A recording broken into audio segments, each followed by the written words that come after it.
dalam pembelajaran IPA. Hai, materi kita hari ini adalah tekanan zat. Nah, tujuan pembelajarannya adalah memahami konsep tekanan pada zat padat, cair, dan gas. Apa sih tekanan itu? Bisa kalian lihat ya. Kemudian pembagian tekanan ada 3, ada zat padat, zat cair, dan zat gas. Yang ini adalah tekanan pada zat padat, di mana rumusnya adalah P sama dengan F per A. A di sini adalah luas alas ya, luas alas dari benda tersebut. Selanjutnya kita akan masuk ke dalam contoh soal. Soal di sini kita biasakan untuk menulis diketahui. Nah, yang diketahui dari soal ini ada angka seorang anak bermassa 30 kg, kemudian diam di atas lantai dengan luas alas kakinya masing-masing 75 cm persegi, dan jika percepatan gravitasinya 10 meter per sekon kuadrat. Jadi yang diketahui yang pertama ada 30 kg. Apa itu 30 kg? Massa. Kemudian 75 cm persegi, apakah ini luas alas kaki atau A? Sebelum kita lanjut, di sini luas alas kaki. Alas kaki seorang anak itu ada berapa? Kita lihat gambar ya, dia memakai 2 sepatu, berarti dia mempunyai alas kaki 2. Nah, karena di sini satu alas kakinya 75 cm, kalau 2 maka dikalikan 2 menjadi 150 cm persegi. Kemudian angka 10 meter per sekon kuadrat ini adalah gravitasi G. Nah, sebelum kita lanjut, satuan harus kita samakan ya. Jadi untuk massa itu benar satuannya adalah kilogram. Nah, untuk luas alas ini harus dalam meter persegi ya. Jadi silahkan kalian ubah 150 cm persegi berapa meter persegi. Nah, ini bisa kalian hitung, sudah pernah diajarin juga ya. Hasilnya adalah 0,015. Bagaimana mendapatkan 0,015? Ya, cm persegi ke meter persegi, naik atau turun. Nah, jadi bisa kalian lihat ya, MDM CM. Nah, itu berarti naik. Kalau naik berarti 150 dibagi berapa? Naiknya 2 kali. Nah, sekali naik karena ini pangkatnya 2, maka sekali naik nolnya 2. Jadi nolnya 2 sekali naik. Karena 2 kali naik, maka nolnya 4. Nah, coretlah di sini 1. Ini juga sisa 1. Jadi sisanya adalah ya 3 angka di belakang koma. Karena 0 di bawah ada 3, maka 1, 2, 3, 0,015 meter persegi. Ini luas alas untuk kedua kaki yang sudah diubah ke dalam meter persegi. Jadi itu yang dipakai. Kemudian yang ditanya di sini adalah berapakah besar tekanan? Tekanan itu hurufnya adalah P. P sama dengan F per A. Kita lihat dari soal yang ditanya P, harus ada F. F ini apa sih? F ini adalah gaya. Nah, gayanya ada nggak? Ternyata di sini tidak ada gaya. Adanya M, A, dan G. Kita ingat materi hukum Newton. Jika ingin mencari F, di sini ya, saya tulis. Untuk mencari F, F itu bisa menggunakan M kali G. Ya, F ini gaya, M ini massa, G-nya gravitasi. Ya, jadi bisa M kali G. Ada massanya? Ada 30, ada gravitasinya? Ada 10. Jadi F-nya adalah 300. Maka F di sini adalah gayanya 300. Kemudian A, ada A-nya? Ada. A-nya sudah kita cari tadi, kita pakai yang satuannya adalah meter persegi, yaitu 0,015. Jadilah kita hitung sekarang, maka P sama dengan F per A. F-nya 300, A-nya 0,015. Silahkan dihitung, akan mendapat hasil 20.000 Newton per meter persegi.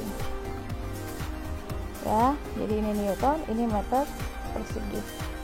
Untuk cara menghitungnya bagaimana bisa dapat 20.000? Kita ke atas.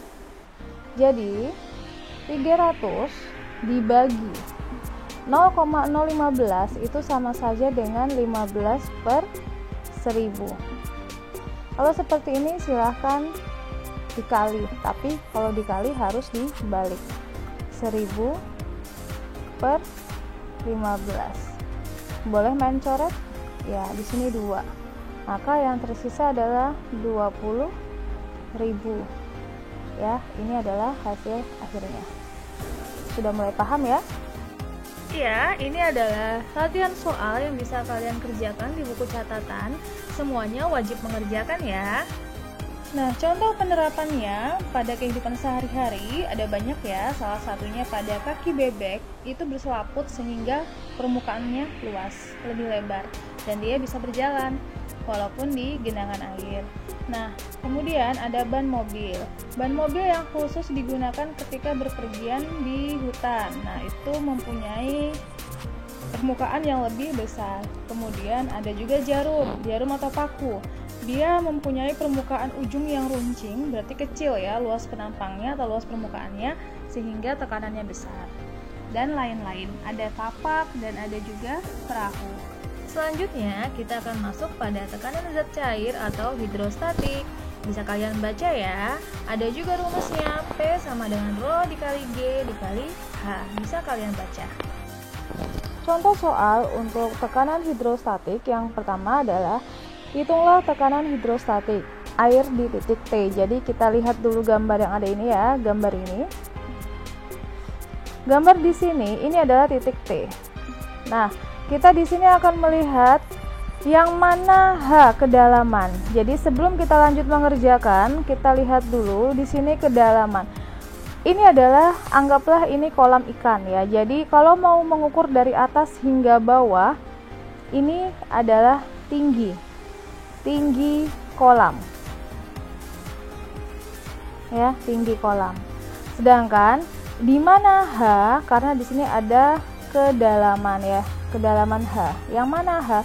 H itu dari atas ini sampai dengan T. Jadi ini adalah H.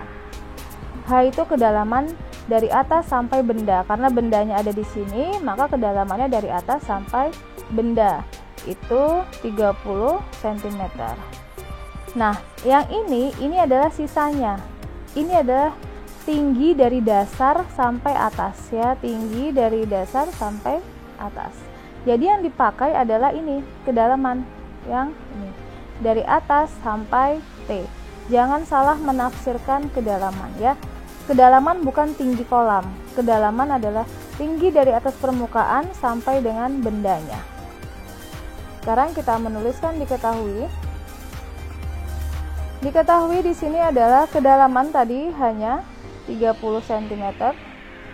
Kemudian ada massa jenis air itu 1000 kg per meter kubik dengan percepatan gravitasi G-nya 10 meter per sekon. Sebelum kita lanjut, kita harus menyamakan satuan, itu yang utama ya. Di sini kita berpatokan pada massa jenis Rho. Rho di sini satuannya adalah kilogram per meter. Maka di sini harus dalam meter karena di sini meter, ini sentimeter berbeda. Jadi silakan diubah berapa meter. KM, M, DM, CM. Nah, di sini karena dari CM ke M maka naik. Berarti dibagi ya. 30 dibagi dengan 100. 30 per 100. Berapa 30 per 100? Itu 0,3 ya. 0,3. Nah, sekarang rumusnya. Jadi yang ditanya adalah hitunglah tekanan hidrostatik ya, tekanan hidrostatik, maka tekanan itu P, hidrostatik itu H. Rumusnya adalah Rho dikali G dikali H. Rho-nya ada, G-nya ada, dan H-nya pun ada. Tinggal dimasukkan saja 1000 kg per meter kubik dikali dengan gravitasi 10 meter per sekon dikali dengan kedalamannya 0,3 meter. Di sini bisa dicoret ini, kemudian ini ya dicoret dengan ini, jadi sisa M-nya saja. 1000 dikali 10 ini juga bisa dicoret sama ini, jadi sisa 3000 PA ya, 3000 Pascal. PA ini adalah Pascal, satuan dari tekanan. Ini juga ada latihan soal yang wajib kalian kerjakan di buku catatan. Selanjutnya, perhatikan gambar berikut. Mana yang akan mengucur lebih jauh? Buka yang mana ya untuk keran A, B, atau C? Ketika keran dibuka, yang mengalirkan air paling jauh adalah keran C. Di sini menandakan semakin dalam air, maka tekanannya akan semakin besar. Jadi diingat ya, semakin dalam tekanan semakin besar. Selanjutnya, ini ada penerapan tekanan hidrostatis dalam kehidupan sehari-hari. Salah satu contohnya ketika kalian menyelam, semakin ke bawah atau semakin dalam, telinga kalian akan terasa sakit. Nah, kenapa lubang kuras bak mandi letaknya ada di bawah? Nah, seperti percobaan sebelumnya. Bisa kalian pahami ya? Sekarang, bagaimana sih berjana berhubungan? Nah, ini adalah gambar dari bejana berhubungan. Air, kiri dan kanan, atau keseluruhannya harus sama rata tingginya. Nah, selanjutnya kita akan masuk di tekanan zat gas. Ini contohnya ya, pompa ban. Nah, berdasarkan penemuan dari Robert Boyle, semakin tinggi tekanan udara, maka semakin rendah volume suatu wadah. Dan kebalikannya. Di sini ada penerapannya ya, pada saat kita menarik dan mengeluarkan nafas. Bisa kalian baca bagaimana prosesnya. Di sini ada proses inspirasi dan ada proses ekspirasi. Keduanya menggunakan konsep tekanan zat gas. Sudah mulai paham? Saya harap kalian bisa memahaminya ya. Nah, sesuai dengan ayat Al-Quran pada surat ke-6 ayat 125, di sana mengatakan barang siapa yang dikehendaki Allah mendapatkan petunjuk, niscaya dia melapangkan dadanya untuk memeluk agama Islam. Dan barang siapa yang dikehendaki Allah kesesatannya, niscaya Allah menjadikan dadanya sesak, lagi sempit, seolah-olah ia sedang mendaki langit. Begitulah Allah menimpakan siksa kepada orang-orang yang tidak beriman. Maka bersyukurlah hingga kini kita masih bisa bernafas.